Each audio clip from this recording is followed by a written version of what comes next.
Hey attackers, Insane Mike here doing a video update. I haven't done a video update myself personally in a while, so I thought it was time to do one. I'm not going to show off any stuff in my horror collection this time around.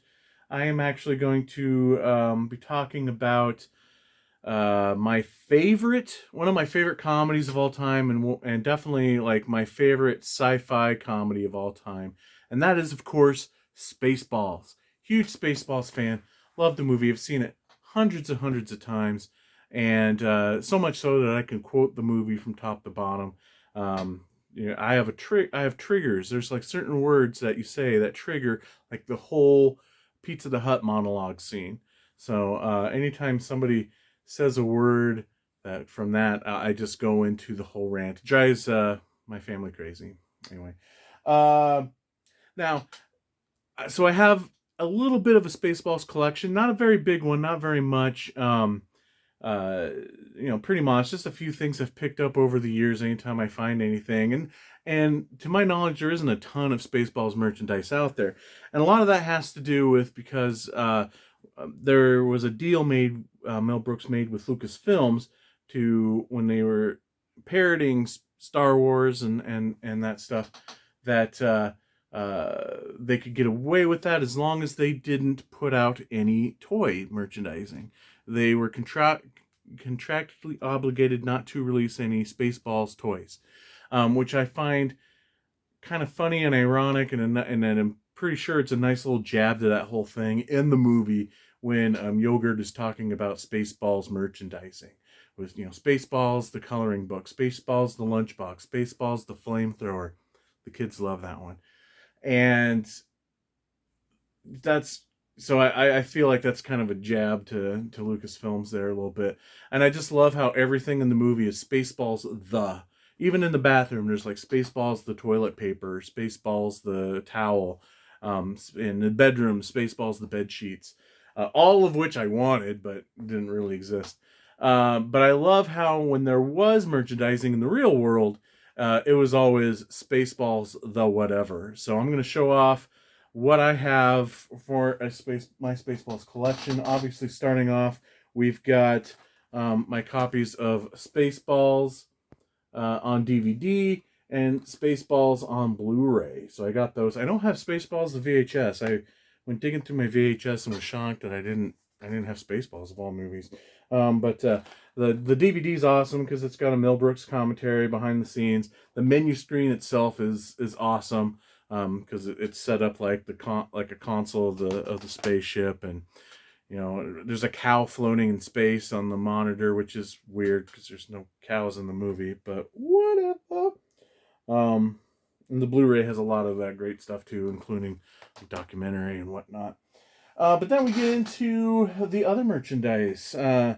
Brandy found this for me a while back, which is awesome. Spaceballs the book. So it's the small novelization of Spaceballs, which I haven't read yet, and I really want to because I love how novelizations, they always back in the day released this stuff without ever seeing the movie, so the writers are just kind of making stuff up as they go along. So there's always different canon in these things than what's actually in the movie, or so I don't know if Spaceballs the book is like that or not, but one day I'll find out when I learn how to read. Then I got this back in the day when the movie came out. They had this on the newsstand. Spaceballs the magazine. Yes, Spaceballs the magazine. Now it's just one of these like little mini magazines that like I think it folded out into posters or something. We'll pop it out here.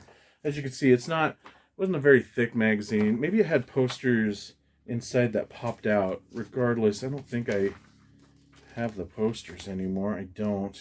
I could see where they were taken out, but what it does have, and I believe Starlog put this out. They would do this for a lot of movies back in the day, where they would just release a single, really skimpy magazine, usually with posters. I have a Howard the Duck one that the whole magazine folds out into just one big poster for Howard the Duck, but it covers like the different characters in it.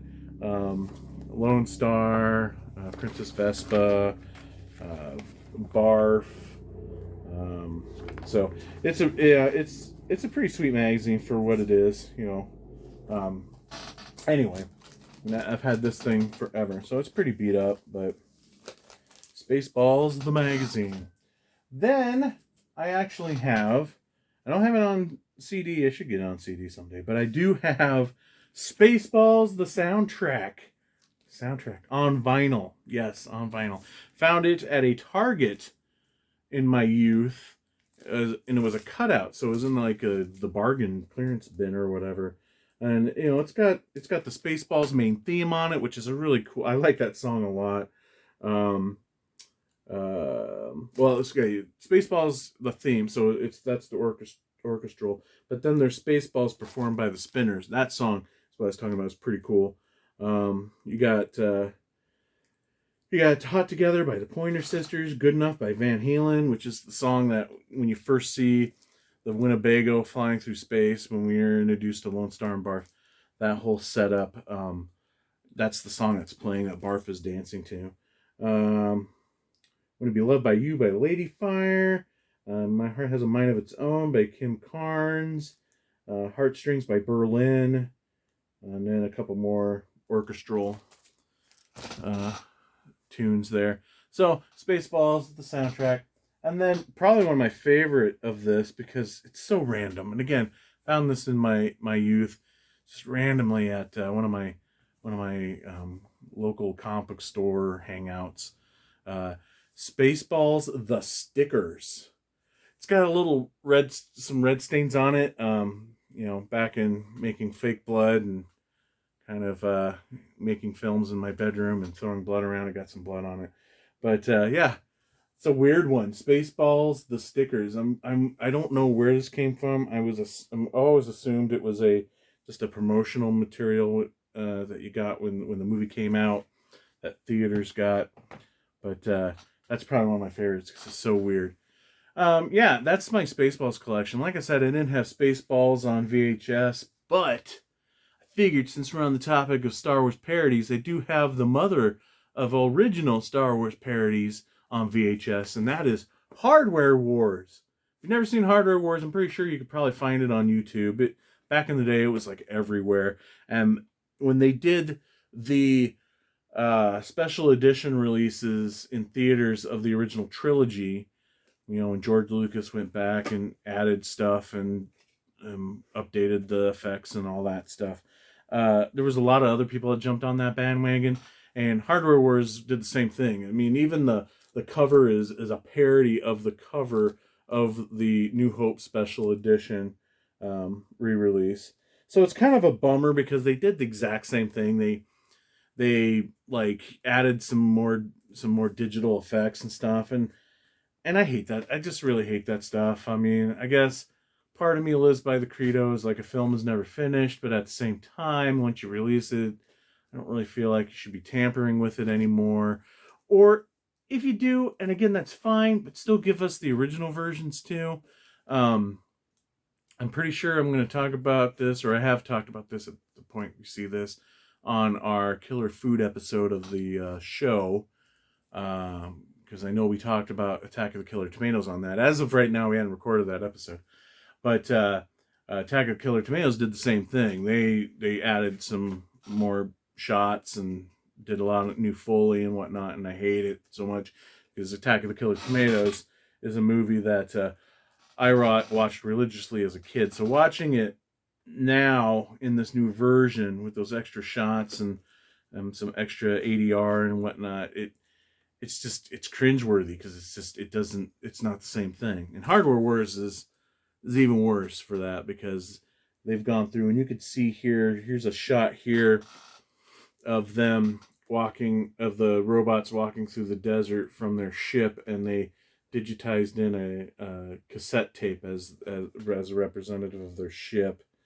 And even here, there's a shot here of like updated effects with more ships and stuff. And it's dumb because part of the charm of the original Hardware Wars was seeing when they had the shots of the ships in space, which was just household appliances like a hand mixer and stuff like that.